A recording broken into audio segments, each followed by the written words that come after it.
Dial down. The word from Tom Homan as we assemble our panel. Republican strategist Maura Gillespie is with us today, the founder of Blue Stack Strategies, and Democratic strategist Archie Siddiqui, former senior aide to Speaker Pelosi, founder CEO of Bellwether Government Affairs. It's great to see both of you. Welcome. In fact, both of you worked for former speakers. Maura spent quite a bit of time working in John Boehner's office, so we've got a good sense here in this panel of what might happen next on Capitol Hill. On this cabinet meeting at the White House, it's now been going on for over an hour.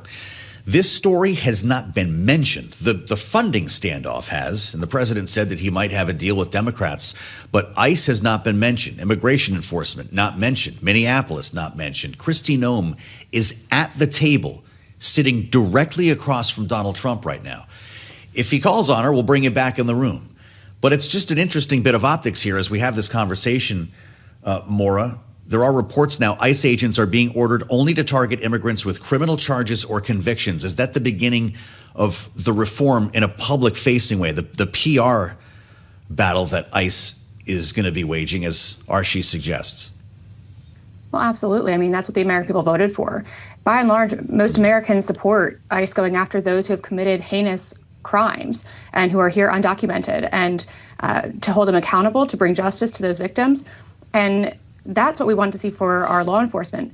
What we've been seeing is Kristi Noem and Stephen Miller and Corey Lewandowski more or less creating an operation to fill quotas and to hit a certain number and creating an atmosphere of terror and fear. And that's not what people voted for. They voted for safety, and people have not felt safe given what these ICE raids have been doing with untrained individuals who have been given a gun and given authority that has been superseded essentially by ego. And so what I think Tom Homan's presence today in his press conference was to set a new tone and to say that the operation continues in a much more targeted and responsible manner. And that's the hope that I think Republicans will have to go back to their districts and tell constituents that's the focus. That's what the administration is shifting gears to do. Will they take accountability for what has happened? I'm not sure, but we'll see what Kristi Noem has to say for herself today, because right now it is a nightmare for inside the White House and inside that cabinet. Yeah. Well, we'll see if she's allowed to speak, of course, but she still is on the job. And the president said that he does support her when he was most recently asked, said she's doing a great job running the agency. Because, Maura, there are going to be investigations, certainly if Congress changes hands. What are these hearings going to look like if it's a Democratic-led House next year?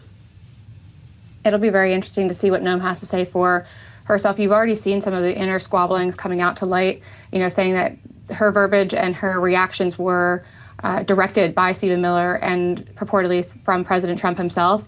And so it'll be interesting to see, who's telling the truth there, who's shifting blame where, and what the president has to say in response to that. Because you're right, he did say that he stands by Kristi Noem and says what a great job she is doing.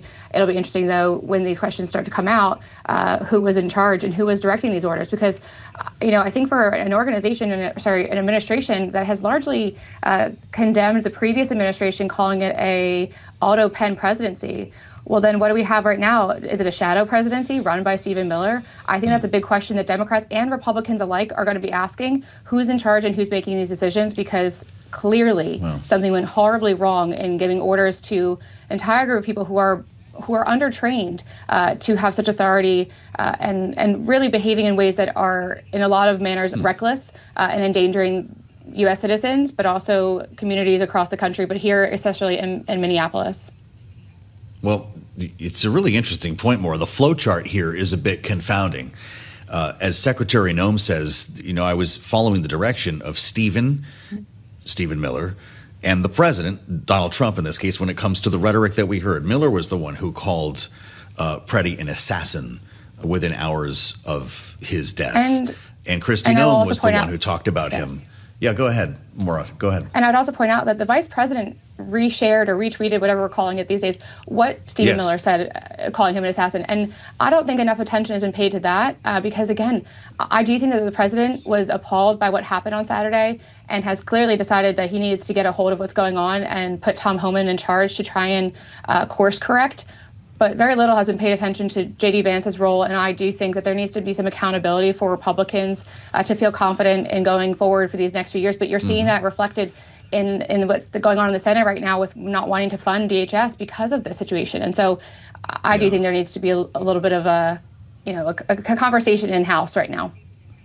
Mm-hmm. Well, as Noam points to Miller points to Customs and Border Protection. He said, hey, this is just what we heard in the initial assessment from what happened on the ground. Of course, none of that was confirmed. So who is running this operation becomes the question. I mean, Joe, we've talked a lot about in the past the difference between Trump 1.0 and 2.0. Yeah. And the folks on the Hill that I've talked to is that, Stephen Miller came back. He came back stronger and with much more influence. And so everybody I'm talking on the Hill do think that all roads lead to him. And then obviously Noam has a role as well. Yeah. But in terms of policy and setting that direction, and he doubled down for a long time. He did not course correct for quite some time, as you know. Yeah, so the question now becomes what happens on Capitol Hill. This is actually a pretty cool blast from the past here. We have Boehner, Pelosi in the same panel. This is great. Let's take a minute. Maura, are we going to shut down for a couple days, have a deal by the beginning of next week? What do you expect? I do think that they'll be able to get to a deal for Monday. And technically the Congress, the shutdown can be decided. So if they have a promise the House will return Monday to vote on something, that's an option where, because the shutdown would happen over a weekend, there is a way to kind of stretch it out a little bit. I do think that they could, you're seeing senators who, again, the vote just happened where Republicans also joined in voting down the procedural because there's an opportunity here to separate DHS. And I think there are a lot of Republicans who would be okay with that right now because of the fact that there is concerns about what's happening and so many questions doesn't give them the confidence to vote for something until there are changes made. And so I do think that they're listening to constituents and that it's promising because that's who they serve at the end of the day. They don't necessarily need to be serving just the president or, in this case, Stephen Miller. They serve their constituents, and that's who they need to be listening to.